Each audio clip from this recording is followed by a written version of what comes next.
말씀은 제가 하나님 말씀을 봉독해 드리겠습니다. 다 같이 성경을 들고 일어서시기 바랍니다. 하나님의 말씀은 요한계시록 22장 6절에서 11절 말씀까지를 제가 봉독해 드리겠습니다. 이것은 하나님의 말씀입니다.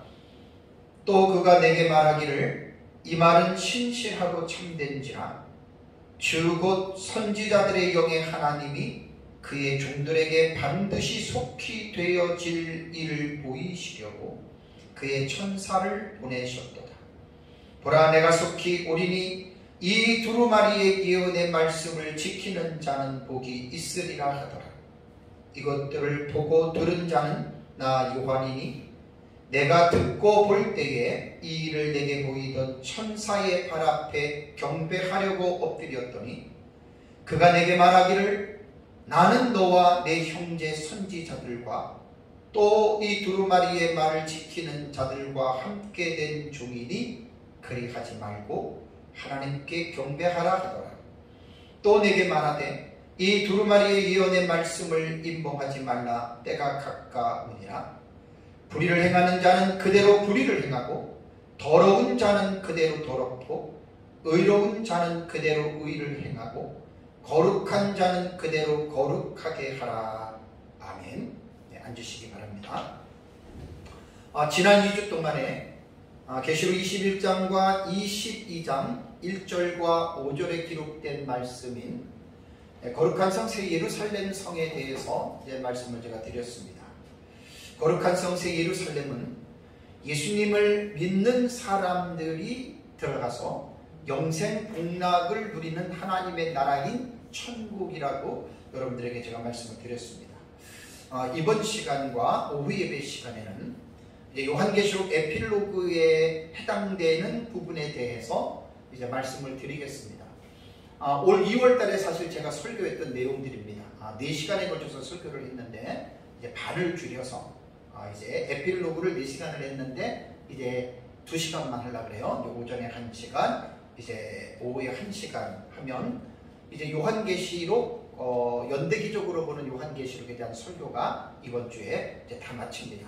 다음 주부터는 이제 에베소서에 대한 부분을 제가 주의 설교를 하려고 준비하고 있습니다. 요한계시록을 우선 이해를 하려면 요한계시록에 대한 구조를 먼저 이해해야 됩니다. 그러니까 성경을 공부할 때 무조건 성경을 읽는 것이 아니라 성경의 개론이라 그러잖아요.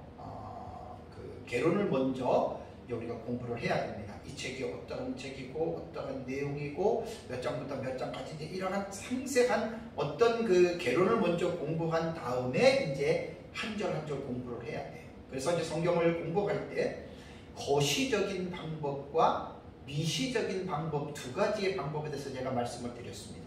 그러니까 숲과 나무에 대해서 비유를 한다면 나무를 보기 전에 멀리 떨어져서 숲 전체를 관망해야 돼요.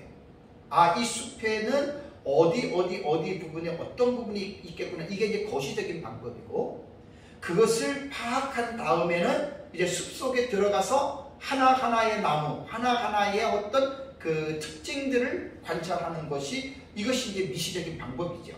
성경은 똑같습니다. 어떤 성경을 보든지 간에 먼저 전체적인 윤곽을 보는 거시적인 방법에서 우리가 공부를 하고 그 다음에 이제 각 세론으로 들어가는 미시적인 방법을 공부를 해야 됩니다. 요한계시록은 요한계시록 안에서 예수님께서 구조를 말씀해 주셨죠. 1장 19절입니다. 계시록 1장 19절에 그러므로 내가 본 것과 지금 있는 일과 장차 될 일을 기록하라. 그러니까 계시록 1장 19절에는 예수님께서 요한계시록이 어떻게 구조적으로 이것이 이루어졌는지에 대해서 예수님께서 말씀을 하셨습니다. 그래서 저는 이 본문의 해석을 이중구조와 삼중구조를 혼합한 형태로 저는 요한계시록의 구조를 이해한다고 여러분들에게 말씀을 드렸습니다. 시간적으로는 제가 이중구조로 봐요. 시간적으로는 사도 요한 당시에 현재에 일어나는 그 일들에 대해서 기록을 했고, 그 다음에 또한 요한계시록 안에는 장차 일어날 미래에 일어날 이러한 시점이 있다. 그러니까 시간적인 개념으로 볼 때는 이중구조라고 하는 말은 현재와 미래에 일어나는 사실로서 요한계시록을 보고, 삼중적으로 구분한다는 것은 1장 19절에 말하는 대로 요한이 내본 것과 그 다음에 지금 있는 일과 그 다음에 장차 될 일, 이렇게 이제 삼중적으로 구분을 합니다. 그러면 요한이 보았던 내가 본 것은 뭐냐? 요한이 봤던 것은 1장과 4장과 5장이라고 말씀을 드렸어요. 그리고 지금 있는 일은 몇 장이냐? 2장과 3장의 7교회의 내용입니다. 그러니까 1장에서 5장까지는 사도 요한 당시의 현재적 상황을 기술한 거예요. 그 다음에 이제 6장부터 22장까지는 장차 될 일로서 미래에 일어나는 예수 그리스도의 재림 직전에 일어나는 종말적 사건으로 우리가 해석을 한다고 제가 말씀을 드렸습니다.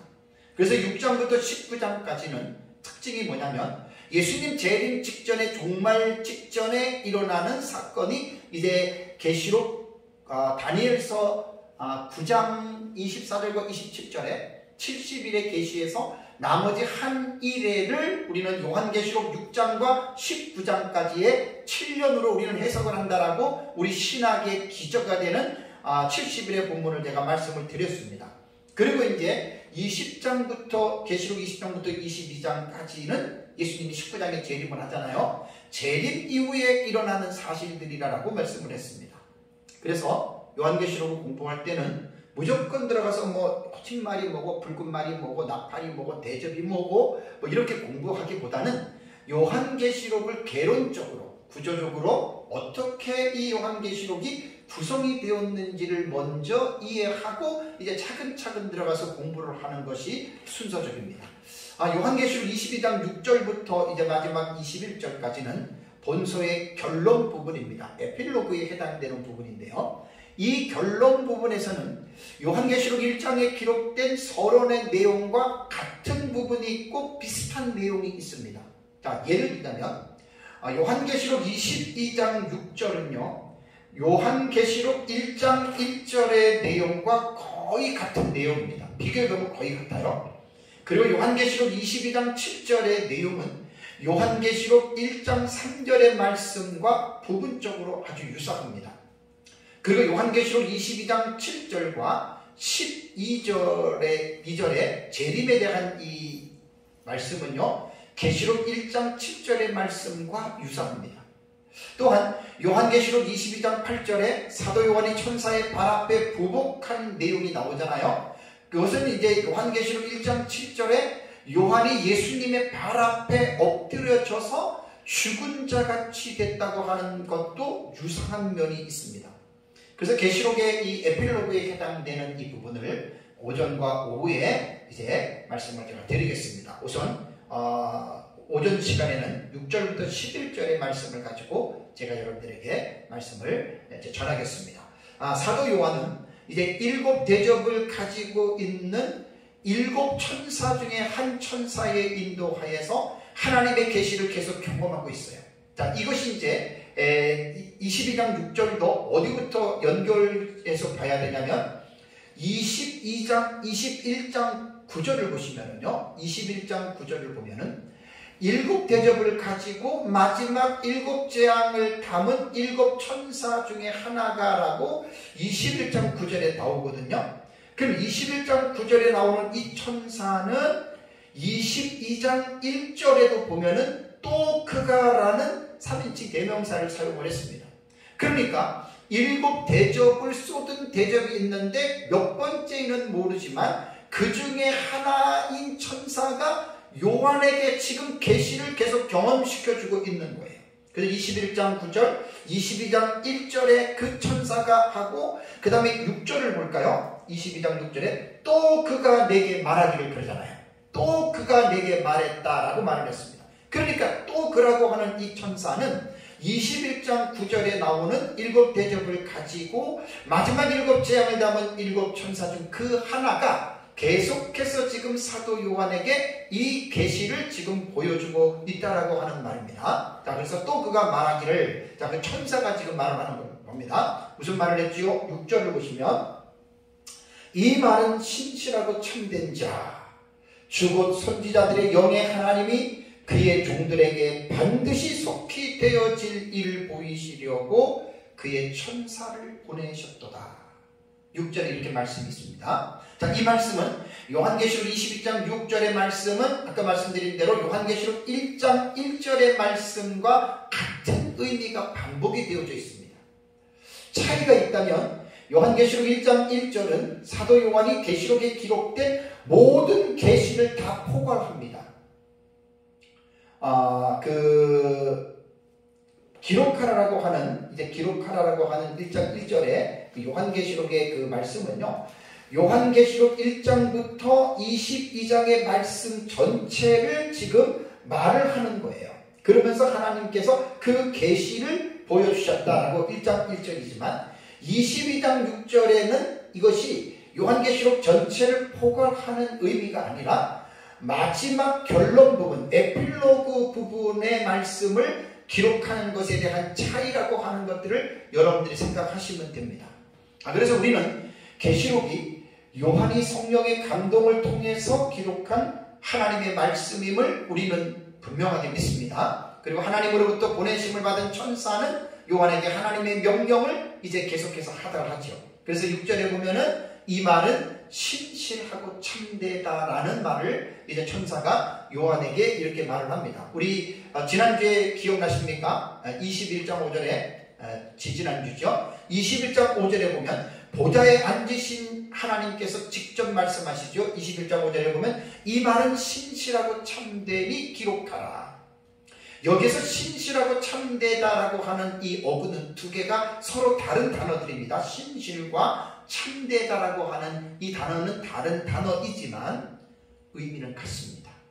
그래서 이제 이러한 의미를 제가 241호의 표현 방식이다라고 전에도 몇 번 말씀을 드렸습니다. 그러니까 사도 요한이 경험하고 있는 지금 이 계시록의 에필로그의 결론 부분에 경험하고 있는 이 계시가 천사가 요한에게 무슨 말씀을 하냐면 이 계시는 신실하고 참된 계시이기 때문에 너가 이 계시를 보고 수납하고 이 계시를 기록하라고 말을 한 겁니다. 그러면 이 계시가 왜 신실하고 참됐느냐? 그 이유가 바로 그 뒤에 보면은 이 계시의 주체자가 누구죠? 주 곧 선지자들의 영의 하나님이다라고 말을 합니다. 그러니까 계시록 1장 1절에 보면은 예수 그리스도의 계시라는 말이 있어요. 요한계시록은 예수 그리스도의 계시예요. 근데 이 예수 그리스도의 계시는 하나님이 예수 그리스도에게 주신 거예요. 1장 1절이 그렇게 진행이 돼요. 그리고 예수 그리스도는 그 계시를 천사들을 통해서 사도 요한에게 지금 이 계시를 지금 전달해주고 있습니다. 그러니까 결국 이 계시의 주체자는 바로 하나님이라고 하는 이 사실을 분명한 선지자들의 영의 하나님이라고 하는 이 부분을 꼭 기억을 해야 됩니다. 그렇기 때문에 이 계시는 요한계시록의 계시는 신실하고 참된 계시라고 하는 그런 뜻입니다. 요한계시록에 나타나는 이 종말의 계시는 여기 보면은 선지자들의 하나님이라고 말을 했잖아요. 그러니까 이 요한계시록은 그 구약 성경의 선지자들이 예언하신 예언 속에도 그 계시와 연결이 되어서 요한계시록의 이 계시가 여러분 이루어지는 겁니다. 요한계시록은 구약과 단절된 책이 아닙니다. 구약 성결과 긴밀하게 여러분 연결되어 있습니다. 그래서 우리는 성경을 볼 때 제가 솔라 스크립트라 오직 성경이라고 하는 이 단어는 토타 스크립트라 전 성경이라는 거예요. 한 부분만을 말하는 게 아니라 이 솔라 스크립트라의 의미는 전체 성경을 여러분 말을 하기 때문에 신약 성경을 해석하기 위해서 구약 성경이 없으면 신약 성경 해석이 안 됩니다.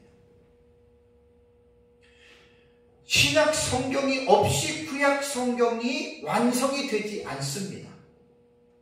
그러니까 성경은 늘 말씀을 드리지만 구약과 신약을 무 자르듯이 자르면 안 돼요. 계시의 통일성이 있어요. 한 통으로 여러분 하나님의 계시를 우리는 봐야 됩니다. 마치 구약은 율법이고 신약은 복음이고 은혜이기 때문에 마치 율법이 폐기된 것처럼 이렇게 말하는 것은 성경을 대단히 잘못 보고 있는 사람들의 성경의 구분법입니다. 그래서 성경은 한 통으로 봐야 돼요.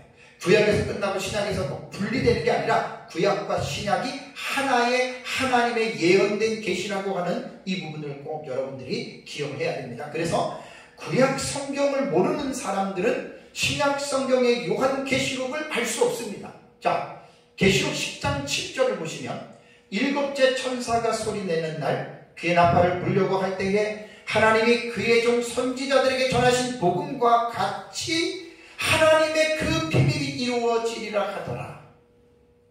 계시록 10장 7절에 나오는 말이에요.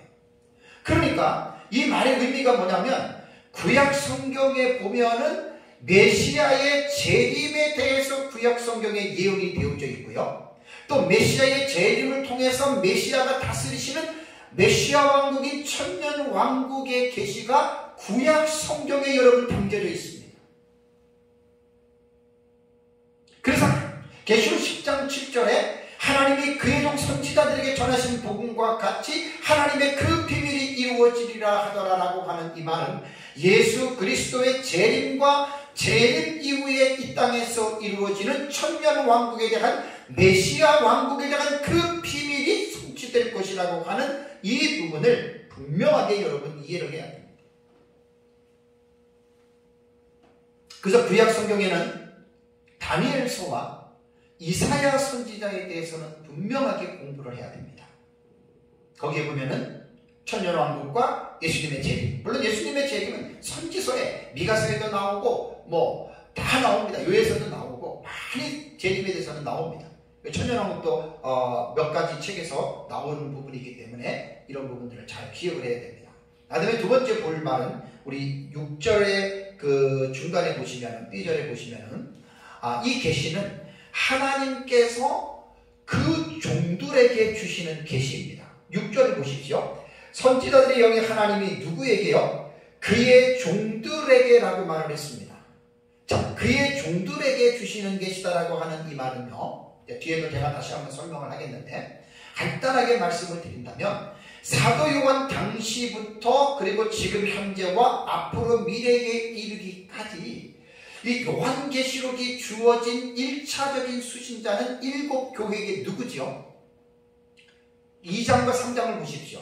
에베소 교회에 누구에게 편지하라 그랬습니까? 에베소 교회의 사자에게 편지하라 그랬죠. 서문화 교회 사자에게 편지하라 그랬죠. 그러니까 7교회에 그 주어진 서신을 보면은 분명히 교회를 리더하고 있는 사역자들에게, 그래서 그 종이라고 말을 합니다. 그래서 1차적으로는 그 종들에게 주어진 말씀이라고 하는 것들을 꼭 기억해야 됩니다. 그렇다고 해서 계시록의 말씀이 꼭 사역자들에게만 주어졌다라고 이렇게 말을 하면 틀립니다. 모든 성도들에게도 주어졌지만 1차적으로는 1장 1절에도 그렇고 22장 6절에도 그의 종들에게 주셨던 보이시려고 주셨다라고 말을 했습니다.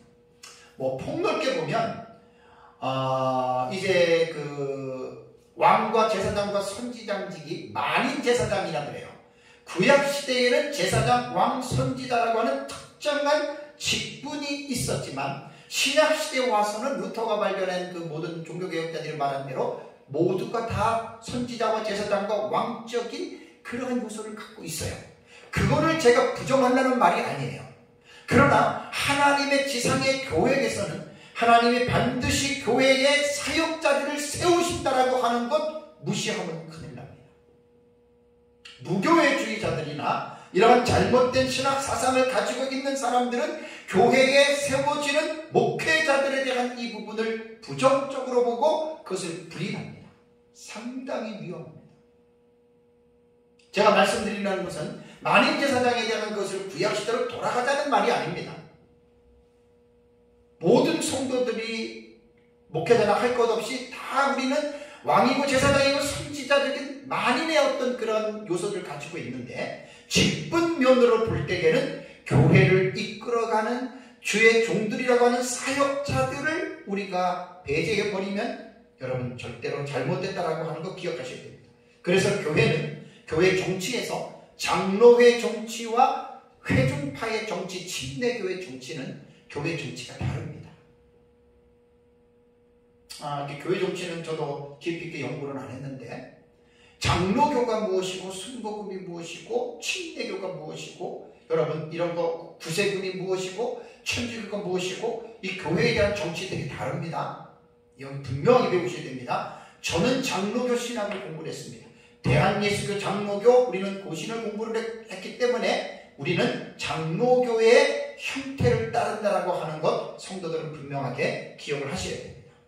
그래서 이제 지상교회의 목회자들은 무엇보다도 요한계시록의 말씀, 모든 성경이 마찬가지지만 말씀을 잘 연구해서 가르쳐야 됩니다. 그래서 계시록 1장 3절을 보면 이 예언의 말씀을 읽는 자와 듣는 자와 그 가운데 기록한 것을 지키는 자는 복이 있다라고 했는데, 헬라 원문을 보면 이 예언의 말씀을 읽는 자가 단수입니다. 읽는 자가 단수고 듣는 자는 복수고 기록한 것을 지키는 자도 복수입니다. 그래서 박유정 박사님 주석에 보면은 신학자의 말을, 지안이라고 하는 신학자의 말을 인용해서 초대교회 때에는 예배 시간에 단수잖아요. 목회자가 이제 요한계시록의 말씀을 성도들에게 전해주는 거예요. 그러면 성도들은 듣는 자들 복수잖아요. 그래서 이 부분에 있어서 우리가 말씀을 가르치는 그 종들이라고 하는 이 부분은요, 여러분 분명하게 여러분들이 1차적인 의미를 잘 이해해야 됩니다. 다음에 세 번째는요, 6절 그 마지막에 보면은 반드시 속히 될 일을 보이시려고 그의 천사를 보냈다고 했죠. 그러니까 요한계시록에 일어나는 일들은 반드시 속히 될 일입니다. 자, 여기서 많은 사람들이 의아해합니다. 2000년 가까이, 한 1900년이 훨씬 넘어서 2000년 가까이가 되는데 아직도 일어나지 않았다는 거죠. 그래서 과거주의로 해석하는 사람들은 과거에 다 이루어졌다. 그러면 이제 그런 사람들이 볼 때는 반드시 속히 될 일이라고 하는 이 부분에 대해서는 문제 삼을 게 없어요. 이미 과거에 이루어진 사건으로 보니까. 그러나 이제 우리 역사적 전천년의 신학 입장에서 우리는 미래주의를 따르기 때문에 아직 장차될 일들은 아직도 이루어지지 않았어요. 그렇다면 지금까지 약 2000년이라고 하는 시간적인 갭이 있는데 너무나 길잖아요. 이것을 우리는 어떻게 이해해야 될까? 하나님의 말씀이 잘못했을까? 아닙니다. 우리가 잘못 이해해서 그렇습니다. 여기에 반드시라고 하는 말은요, 이 헬라어로 데이라고 하는 이 동사거든요. 이것이 비인칭 동사입니다. 그러니까 인칭이 없고 이걸 이제 그 불변호사라고 그래요. 그러니까 이것은 여기 보면 이제 반드시라고 하는 이 비인칭 동사는 어떻게 해석이 되냐면 반드시 뭐뭐 해야 한다. 반드시 이렇게 될 것이다라고 하는 이제 이러한 어떤 그 뜻이 있어요. 그래서 뭐 딱히 이거다라고 규정하지 않지만 어떤 다른 것을 이 데이라고 하는 비인칭 동사는 그것을 강제해줘요. 자, 그렇다면 그 정확한 의미는 다른 데서 찾는 것이 아니라 그 문맥에 보면 나옵니다. 자, 6절에 바로 뒤에 뭐라 그랬습니까? 반드시 어떤 일? 속히 되어질 일. 그러니까 데이라고 하는 반드시라고 하는 이것이 뒤에 있는 속히 되어질 일을 강조하기 위한 용례로 반드시라고 하는 이 데이가 사용이 됐다라고 하는 말입니다. 여기 보면 속히 될 일이라고 하는 말입니다. 이 속히 될 일이라고 하는 말은 요한계시록 1장 19절에 예수님께서 요한에게 직접 명령하신 말씀을 지금 재차 증언하는 거예요. 여기서 속히라고 하는 말은 7절에서 예수님의 재림과 관련해서 말씀을 했는데요. 요한계시록에 기록된 계시는 장차될 일들의 계시가 미래적인 사건이 있다고 그랬습니다. 근데 그것이 속히 이루어진다. 자, 우선 7절을 먼저 볼까요? 7절에도 보면은 보라 내가 언제 와요? 어떻게 와요? 속히 온다 그랬죠. 그죠?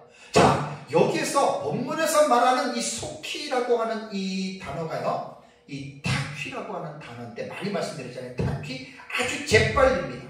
영어로 말하면 quickly라고 하는 이 단어예요. 그러면 예수님께서 재림하시는 것이 느릿느릿 이게 아니고 시간적으로는 신속히라고 하는 이것에 연관해서 지금 말씀을 했거든요. 그런데 예수님 승천하시고 지금까지 2000년이 돼도 재림 안 하셨어요. 뭐가 잘못됐죠? 성경이 틀렸나요? 자, 이것은요, 지금 우리 때가 아니라 베드로후서 3장 3절 4절을 보면은 베드로 당시에도 사람들이 어떻게 생각했냐면 예수님께서 속히 오신다고 얘기를 했는데 베드로후서를 기록할 때에도 약 한 20-30년이 지난 그 당시에도 예수님이 재림을 안 했잖아요. 그러니까 많은 사람들이, 예수님을 믿는 사람들이 조롱을 했습니다. 그래서 베드로후서 3장 3절 4절에 보면 먼저 이것을 알지니 말세에 조롱하는 자들이 와서 자기의 종력을 따라 행하며 조롱하여 이르기를, 뭐라고 조롱했냐면 주께서 강림하신다는 약속이 어디 있느냐, 조상들이 잘 후로부터 만물이 처음 창조될 때와 같이 그냥 있지 않느냐. 예수님 재림하고 한 20-30년이 지났는데도 예수님 재림 안 했으니까 그때만 해도 사람들이 이렇게 조롱을 했다는 거예요. 우리는 지금 2000여 년이 가까이 지금 돼가는데 예수님 재림 안 했잖아요. 근데 신속히 온다, 타퀴, 속히 온다라고 말을 했잖아요. 뭐가 틀린 거예요? 그래서 제가 여러분들에게 뭘 강조했습니까? 시간의 개념을 우리가 성경적인 공부를 해야 돼요. 왜냐하면 하나님께서 생각하시는 시간의 개념과 사람이 생각하는 시간의 개념이 다릅니다. 많이 다릅니다.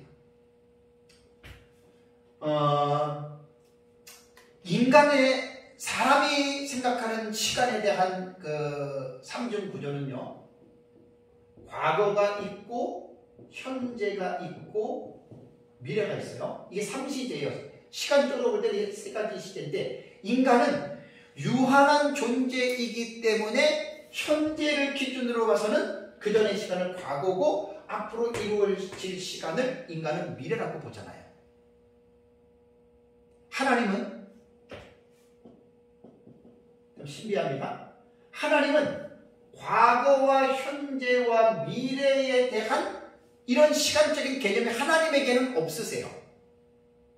하나님에게는 우리 인간이 볼 때 과거든 현재든 미래든 항상 하나님에게는 시간적인 개념은 뭐라고요?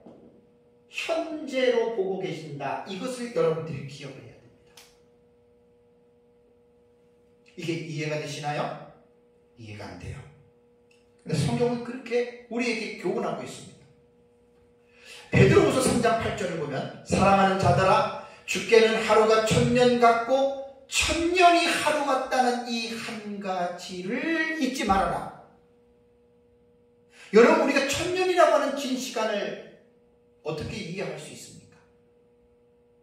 물론 노아 홍수 이전에 무드셀라가 969세를 살았을 때에는 보통 사람들이 1000년 가까이 살았기 때문에 그 당시 사람들은 1000년이라고 하는 그 시간을 경험을 했기 때문에 그들은 체험적으로 이해가 가능합니다. 800살, 900살까지 살았으니까. 근데 우리는 잘해야 7, 80, 90, 100살, 100살 조금 더 넘어가는 어떤 그러한 거기 때문에 우리에게는 1000년이라고 하는 시간은 이해할 수 없는 시간입니다. 그런데 베드로는 하나님은 하루를 1000년같이 보시는 거예요. 여러분 하루를 1000년같이 볼 수 있어요? 우리는 안 된다니까요. 1000년이라고 하는 세월을 우리는 몰라요. 이론과 지식적으로 말하면 이건 경험이 안 되기 때문에 몰라요. 또 하나 더 놀라운 건 뭐죠? 1000년이 하루같이 하나님을 보신다. 나이 많이 드신 분들, 90, 100살 돌아가시는 분들 대부분 보면 똑같이 얘기를 합니다. 내가 지금까지 80년, 90년을 살았는데 쏜살같이 지난 거예요. 그 맞습니다. 90을 산 사람들에게 90년이라고 하는 시간을 계산해 보세요. 날짜를 계산해 보세요. 하루처럼 느껴지고, 아니 어떻게 보면 죽음 딱 직전에서는 하루가 더 빨리 그냥 샥 온 것처럼 느껴져요. 그러니까 성경에 내가 속히 오리니라고 하는 예수님이 재림하시는 이 텀이 아주 재빨리 신속히 온다라고 말한 것은 인간적인 시간적인 개념을 가지고 하나님 말씀한 게 아니라 하나님의 시간적인 개념에서 말씀을 드립니다. 그래서 제가 뒤에 아이오니오스하고 크로노스하고 카이로스하고 영원한 시간과 물리적인 시간과 하나님의 특별한 시간에 대해서 다시 한번 말씀을 간략하게 드릴게요. 이렇게 여러분 우리는 생각을 해야 됩니다. 자, 예수님이 재림하면 오늘 7절에 보면은 무슨 말씀이냐면 보라 내가 속히 오리니라는 말이 있잖아요. 그죠? 자, 복을 받을 사람들이 어떤 사람들인지에 대해서 명시했습니다. 7절을 보십시오. 이 두루마리의 예언의 말씀을 어떻게 해요? 지키는 자는 복이 있으리로다 라고 말을 했습니다. 많은 사람들이 세상에 살면서 하나님의 복을 받기를 학수고대하고 있습니다. 저도 마찬가지고 여러분들도 마찬가지고 모든 사람들이 하나님의 복을 받기를 지나칠 정도로 갈망하고 있습니다. 근데 여러분, 복이라고 하는 것은 내가 하나님에게 복을 달라고 해서 하나님이 주시는 분이 아닙니다. 하나님은 말씀대로 우리에게 대하시는 분이기 때문에 하나님의 말씀을 벗어나서 인간적인 욕심과 내 어떤 생각과 내 의지를 가지고 하나님에게 요구한다고 하나님이 우리의 요구를 들어주시는 분이 아니라고 하는 거 여러분 기억을 하셔야 됩니다. 여기서 예언의 말씀을 지키는 자는 복이 있다라고 하는 말도 요한계시록 1장 3절에 나오죠. 1장 3절에 나오는데 1장 3절의 말씀과 차이점이 뭡니까? 계시록 1장 3절에는 이 예언의 말씀을 읽는 자와 듣는 자가 있는데 22장 7절에는 읽는 자와 듣는 자가 생략이 됐죠. 그죠? 그리고 그 가운데 기록한 자를 그것을 지키는 자들이 복이 있다라고만 이제 22장 7절에는 이렇게 말을 했습니다. 자, 결론적으로 뭐죠? 하나님의 말씀을 아무리 많이 알고 있고 아무리 많이 깨달았고 여러분들이 하나님의 말씀을 아무리 되뇌이고 아무리 여러분들이 말을 한다고 하더라도 이 하나님의 말씀을 지키지 않으면 복된 사람이 아니라고 하는 건 여러분 기억하셔야 됩니다. 그리고 나서 이제 이게 에필로그 첫 번째 단락이에요. 이 부분을 제가 올 6월달에 1시간 했고요. 그다음 에필로그의 두 번째 단락은 8절과 9절과 10절과 11절에 나오는 이 내용입니다. 자, 8절과 9절과 여러분 이제 10절의 말씀들을 보면요. 요한이 천사에게 경배하려고 엎드리는 장면이 8절과 9절에 나와요. 자, 8절 9절 보시면 이것들을 보고 들은 자는 나 요한이니 내가 듣고 볼 때에 이를 내게 보이던 천사의 발 앞에 경배하려고 엎드렸더니 그가 내게 말하기를 나는 너와 내 형제 선지자들과 또 이 두루마리의 말을 지키는 자들과 함께 된 종이니 그리하지 말고 하나님께 경배하라 하더라. 요 부분은 생략을 하겠습니다. 시간상. 천사가 겸손한 거죠. 사도 요한이 천사의 그 장엄한 그 천사의 권위 앞에서 그냥 고개를 숙이고 경배했잖아요. 그렇게 하지 말아요.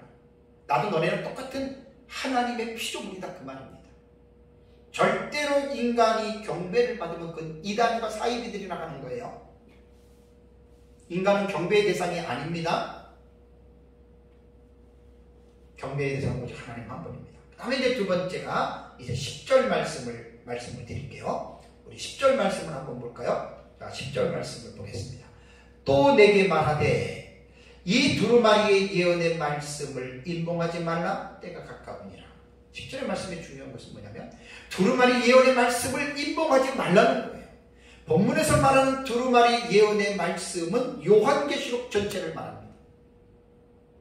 그러니까 문학적인 장르로 볼 때에는 요한계시록은 묵시적인 형태를 가지고 기록을 했기 때문에 어려워요.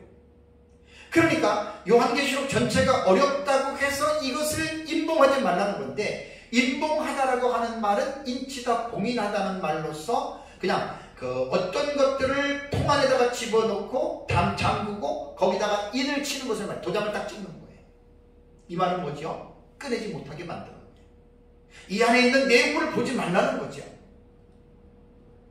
여러분, 요한계시록은 요한 당시의 사건을 기록한 1장에서 5장 내용과 6장부터 22장은 장차 될 일들에 계시잖아요. 그렇다고 해서 이 계시를 집어넣고 잠그고 임봉하지 말라는 거예요. 요한계시록은 열려진 책입니다.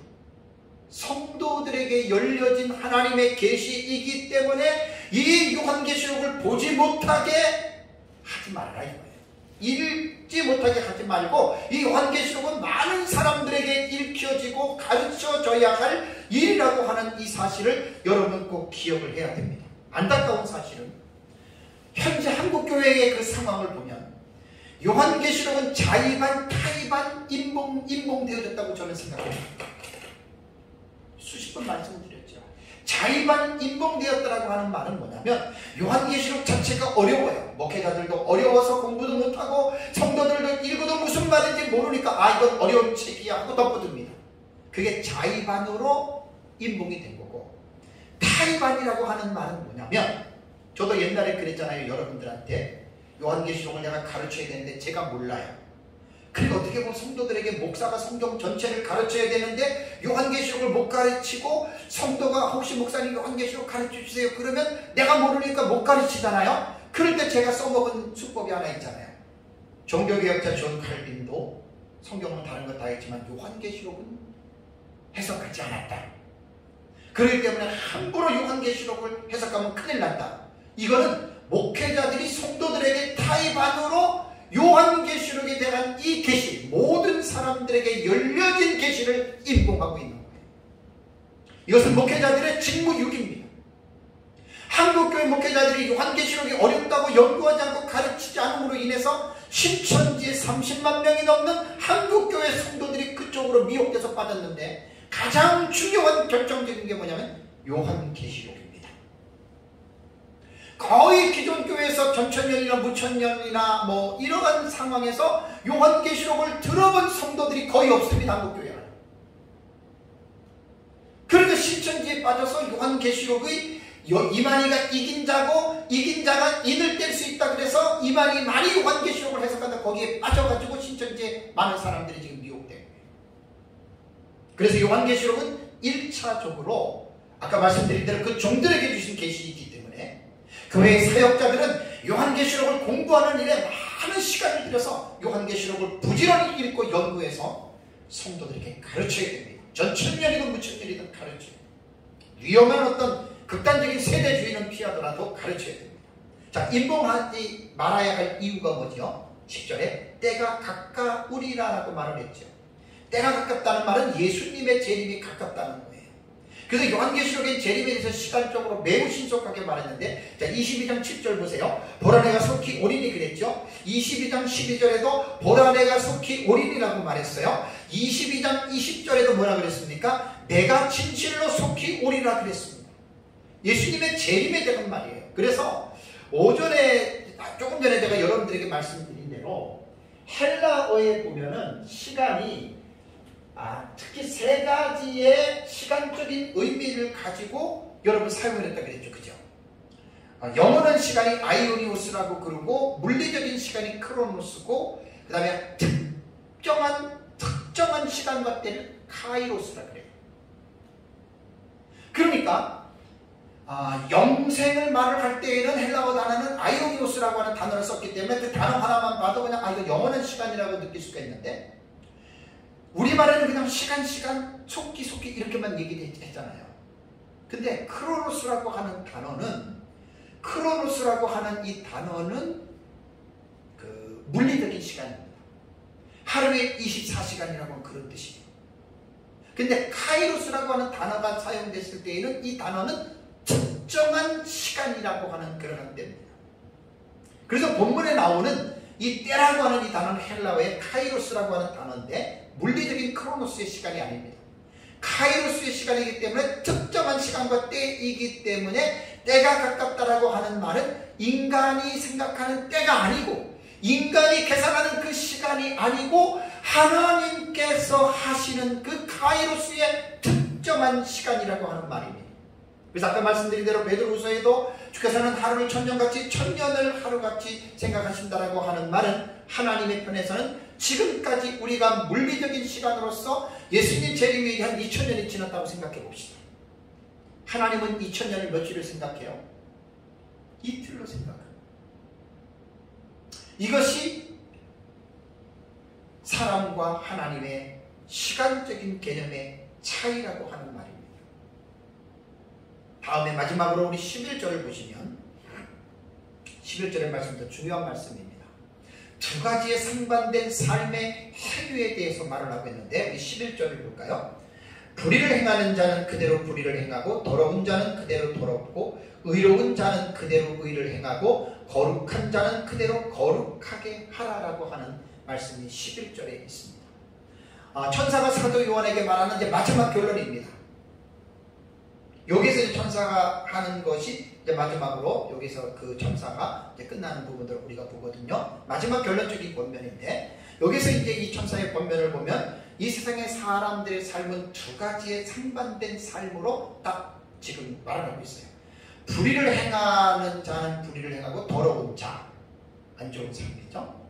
다음에 의로운 자는 의를 행하고 거룩한 자는 거룩하게 해라. 선한 삶을 사는 자들입니다. 그러니까 악한 삶을 사는 자들과 선한 자의 삶을 사는 자들을 대조해서 지금 말을 하고 있습니다. 자, 첫 번째 유형에서 불의를 행하는 자들에서 말씀을 살펴볼까요? 여기서 불의를 행한다라고 하는 이 아디콘이라고 하는 동사는 능동태입니다. 태를 잘 보셔야 돼요. 그 다음에 불의를 행하는 자는 어떻게 살아요? 그대로 불의를 행한다. 이것도 아디케사토라고 하는 이 동사도 능동태입니다. 그러면 불이라는 말은 뭘까요?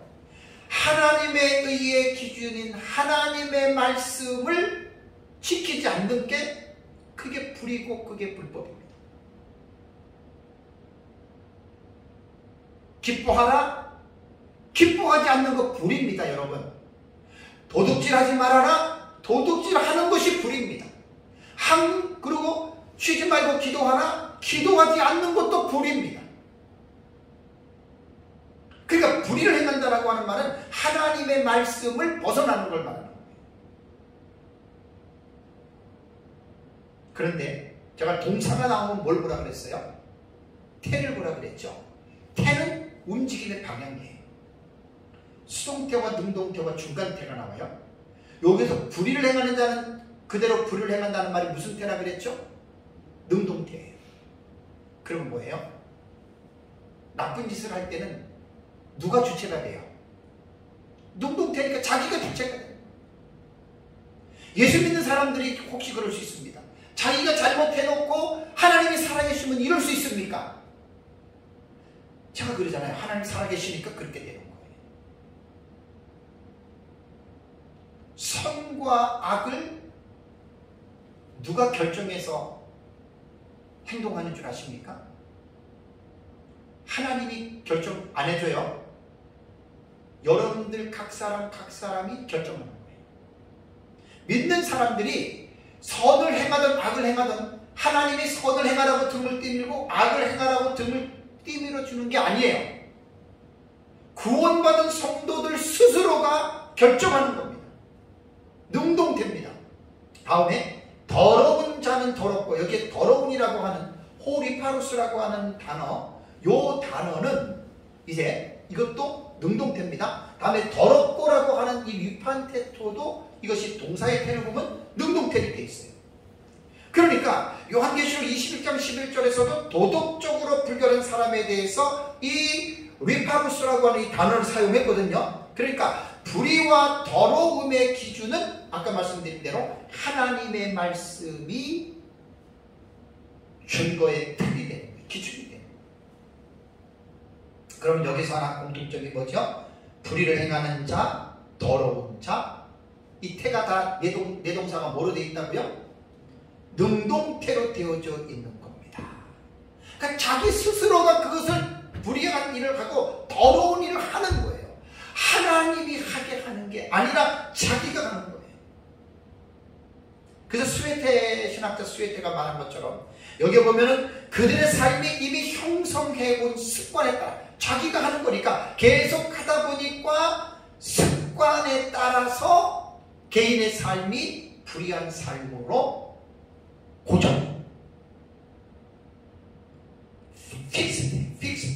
고정됐다는 거예요. 그래서 아주 강력하게 고정된 사람들은 변화가 불가능하지. 여기서 우리는 두 가지를 생각해야 됩니다. 물론 이 말씀은 불신자들을 염두에 두고 한 말이 맞지만 불신자들에게만 해당되는 게 아니라 성도들도 경각심을 주기 위해서 이 말씀을 주셨다고 하는 것을 잊어버리면 큰일 나요. 왜냐하면 성도들도 죄를 안 짓지 않죠? 성도들도 죄를 져요.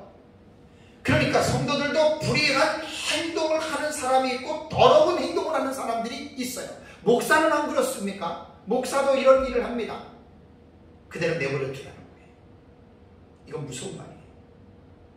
성령이 구원받은 자들에게는 책망을 하죠. 그래서 회개하게 하죠. 그래서 우리는 이 말씀을 경고의 말씀으로 받아들여야 돼요. 구원받은 자들. 우리가 깨어있지 않고 우리 성령으로 충만하지 않으면 우리도 불의한 행동을 하고 우리도 더러운 행동을 합니다. 그럴 때 깨닫고 회개하고 돌아서면 돼요. 한 가지 생각해 볼 것은 뭐냐면, 자, 그럼 불신자들은 이럴 수밖에 없어요. 그러면 불신자들이 불의한 삶과 더러운 삶을 살다가 그들이 결국 지옥을 가는데 우리가 저들은 저렇게 살다가 지옥을 가니까 당연하게 여러분 우리는 생각을 해야 될까요? 여기서 조심해야 될 게 당연하게 생각하면 안 됩니다. 왜냐하면 우리도 에베소서 연구하다 보니까 에베소서 1장에 보면 우리도 혹은 전에는 이제는 항상 어떤 시점을 정확하게 명시해서 말씀을 해요. 여러분 우리는 어땠습니까? 우리가 전에는 어땠습니까? 예수님 믿기 전에 우리는 어땠습니까? 우리도 똑같지 않아요? 똑같지 않아요. 그런데 우리가 예수 그리스도의 십자가의 그 구속의 은혜로 말미암아 우리가 구원을 받고 전에는 우리도 이렇게 불의를 행하고 더러운 삶을 살았지만 예수 그리스도의 십자가의 피공로의 그 은혜로 말미암아 그것을 믿음으로 이제는 우리는 불의하고 더러운 삶을 여러분 우리는 거절하는 삶을 살아가지 않습니까? 그러니까 우리는 세상에서 불의하고 더러운 삶을 살아가는 사람을 당연하다라고 우리가 그들을 무방비상대로 놓아줄 것이 아니라 우리는 그들을 위해서 기도하고 그들에게 복음을 전해서 그들도 우리와 같이 예수 그리스도를 믿고 이러한 새로운 사람이 되기를 여러분 우리는 힘써야 됩니다. 다음에 이제 마지막 두 번째는 선한 일을 행하는 자들에 관한 말씀입니다. 11절 후반부에 무슨 말이 있죠? 의로운 자는 그대로 의를 행하고 거룩한 자는 그대로 거룩하게 하라. 의로운 자라고 하는 말은 헬라어의 디카이오스라고 하는 단어인데 이게 의로운 올바름이라고 하는 단어입니다. 라이치우스라고 하는 그 영어의 단어인데 이거 형용사입니다. 자, 의로운 자는 자 그다음에 의를 행하고 라고 하는 말은 동사잖아요. 그죠? 여기 동사가 나오는데 제가 이제 원어를 공부하면서 제가 가지고 있는 소프트웨어 프로그램에 바이블 렉스하고 슈퍼바이블이라고 하는 두 가지가 있습니다. 거기에 보면은 스테판 사본도 있고 그 다음에 그 네슬랄란드판이라고 하는 그 사본이 있어요. 그래서 제가 이제 거기는 한국어로 번역되어 있는 거기 때문에 이제 그걸 가지고 공부를 하는데 그 두 개의 스테판 사본하고 그 다음에 알렌드 사본을 이렇게 보니까 여기에서 동사가 달라요. 동사가 달라요. 네슬랄란드판에 보니까 여기에는 뭐라고 되어져 있냐면 그 의로운 자를 의를 행하고라고 하는 단어를 포이에사토라고 능동태로 되어 있고요. 스테판 사본에는 행하고라고 하는 단어가 디카유테토라고 하는 이 단어인데 이건 수동태예요. 내가 이걸 가지고 조금 고민을 했어요. 거의 스테판 사본보다는 네슬랄란드판 사본을 제가 이제 그 CD를 가지고 바이블렉스 가지고 제가 이렇게 보는데 이게 가끔 가다가 이제 이렇게 차이가 나는 두 가지 본문이 사본이 이제 이렇게 비교해서 보는 게 슈퍼 바이블에 있거든요. 틀린 거예요. 자, 앞에서는 제가 분명하게 네 가지의 동사가 뭐로 나왔다 그랬어요? 능동태죠, 그죠? 여기서 딱 보니까 하나가 달라요. 그런데 그 뒤에 보면 거룩한 자는 거룩되게 하라 그랬죠, 그죠? 이 거룩한 자, 이거 하기오스, 이거 형용사예요. 그 다음에 뒤에 보면은 거룩되게 하라가 하기아세테토라고 하는 이 단어는 수동태로 되어져 있어요. 아일랜드판이나 그 다음에 그 스테판 사본이 되어 있어요. 그러니까 문제가 뭐냐면 의를 행하고 해서 하나는 능동태고 하나는 수동태. 자, 그렇다면 우리가 의로운 행동을 하고 우리가 거룩한 삶을 사는 것은 이것 성경 전체적인 맥락을 통해서 우리가 한번 생각을 해봐야 됩니다. 자, 인간이 바울의 고백대로 선을 행하기를 원함은 우리에게 있어요. 그것이 인간의 양심의 어떤 법으로도 우리가 선을 행해야 되겠다는 생각을 할 수도 있고, 성령의 거듭난 성령의 소욕으로도 선을 따라가야 된다라고 하는 이 요구가 우리에게 있을 수가 있어요. 근데 가장 중요한 건 뭐죠? 과연 우리가 그 선을 온전하게 행할 수 있는 능력이 우리에게 있느냐? 이거 여러분 따져봐야 됩니다. 결론적으로 말씀드리면 바울의 고백을 저는 동의합니다. 선을 행하기를 원하는 나에게 악이 함께 있고, 선을 행하려고 하는데 원치 아니하는 악을 행한다라고 고백을 했죠. 그러니까 우리가 성화도, 우리가 선을 행하는 것도 따지고 보면 하나님의 은혜로 행하는 거예요.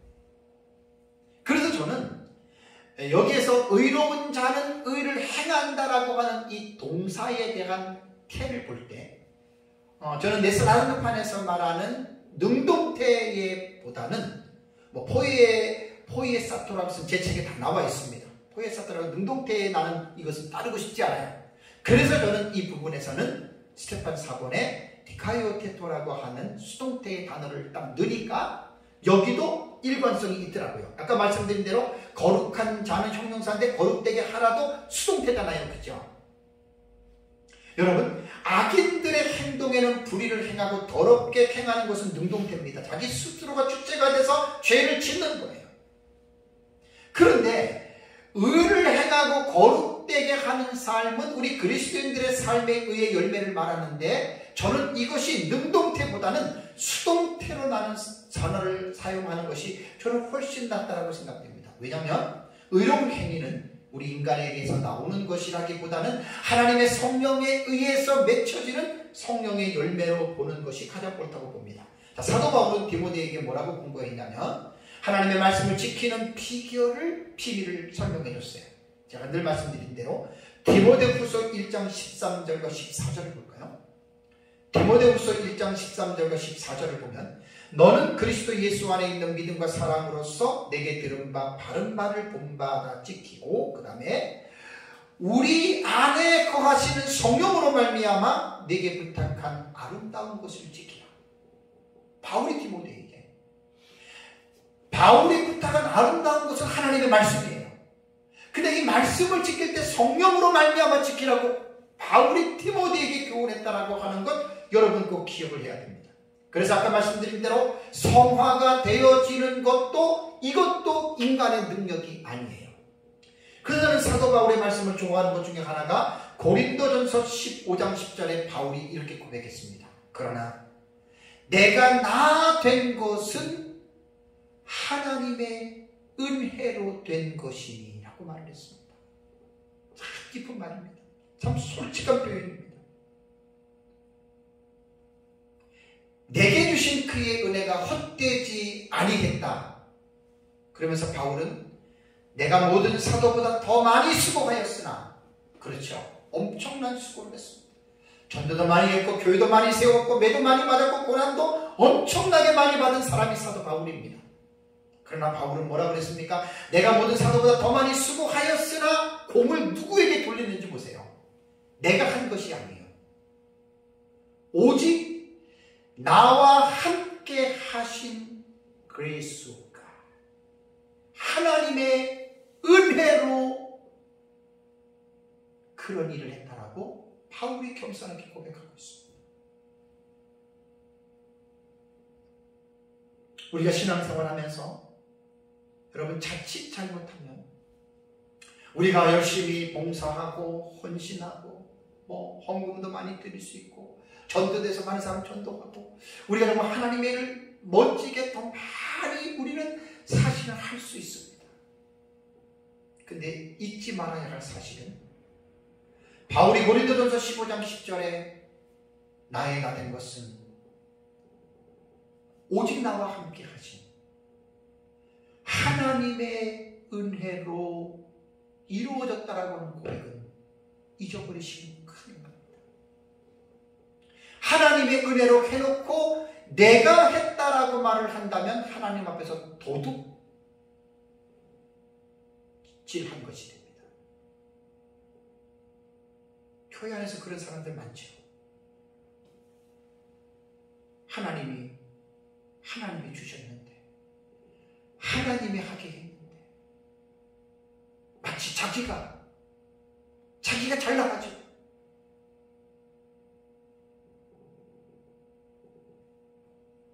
이거 잊어버리면 큰일 납니다. 요한계시록 안에 이제 믿음으로 승리하는 자들이 나옵니다.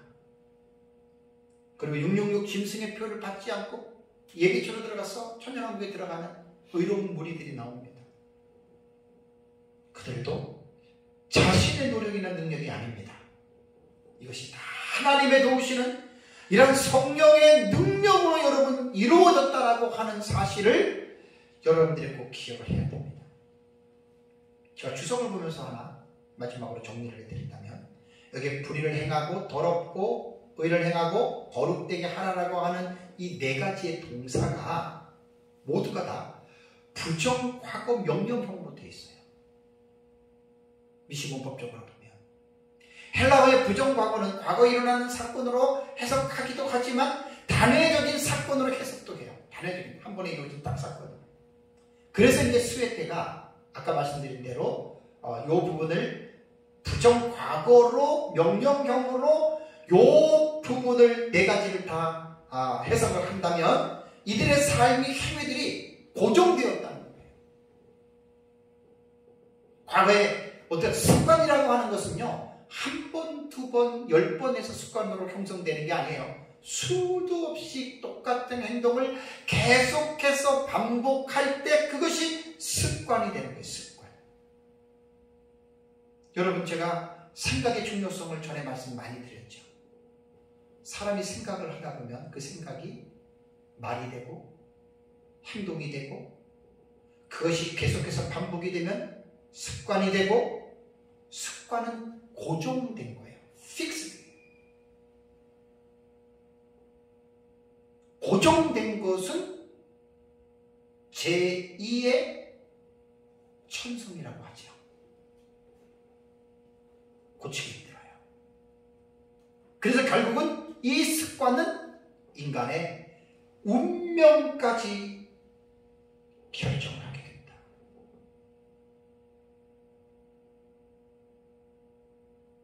참 중요한 논리입니다.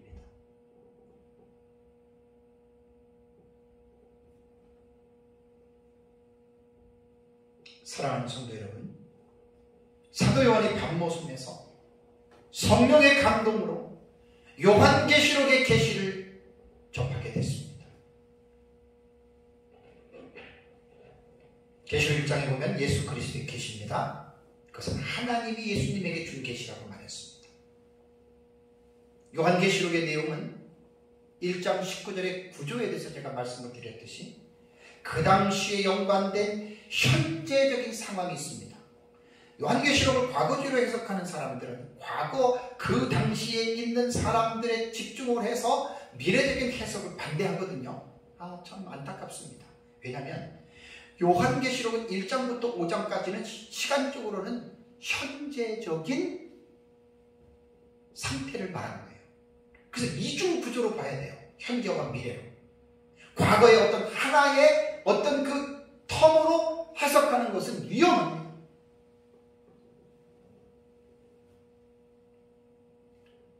그래서 이 현재적 상황도 있고, 무엇보다도 요한계시록에서 가장 중요한 핵심은요, 6장 이후부터 일어나는 사건이 장차 될 일의 계시라고 하는 것, 여러분 이것을 잊어서는 안 됩니다. 오늘 본문에 요한계시록의 에필로그를 통해서 살펴본 말씀은, 요한계시록에 기록된 말씀은 반드시 속히 될 일들의 계시다. 그러면서 사도 요한에게 주어진 이 계시는 신실하고 참된 계시의 말씀이기 때문에 이 요한계시록의 말씀은 지키는 자들이 복이 있다. 깨달으시기 바랍니다. 안타까운 게 뭐죠? 요한계시록의 말씀을 알지도 못하는데 어떻게 이것을 지키냐는 겁니다. 전하는 자도 없는데 어떻게 예수를 믿겠습니까? 요한계시록을 교회에서 가르쳐주지 않는데 누가 이 요한계시록의 말씀을 알겠습니까? 말씀을 모르는데 어떻게 이 요한계시록의 말씀을 지킬 수 있냐라는 말입니다. 그래서 설교자들이 책임이 크다라고 하는 말입니다. 그리고 또 하나는 뭐라고 그랬죠? 이 두루마리의 예언의 말씀을 임봉하지 말아라. 왜냐하면 예수님의 재림이 가깝기 때문에. 그리고 마지막 때에는 세상에서 의로운 선한 삶과 악한 삶을 사는 두 가지의 삶으로 양분이 되기 때문에 당연히 우리는 선한 삶의 삶을 살아가면서 예수의 재림을 잘 준비하면서 믿음으로 승리하는 삶을 살아가시기를 주님의 이름으로 축복합니다. 다 같이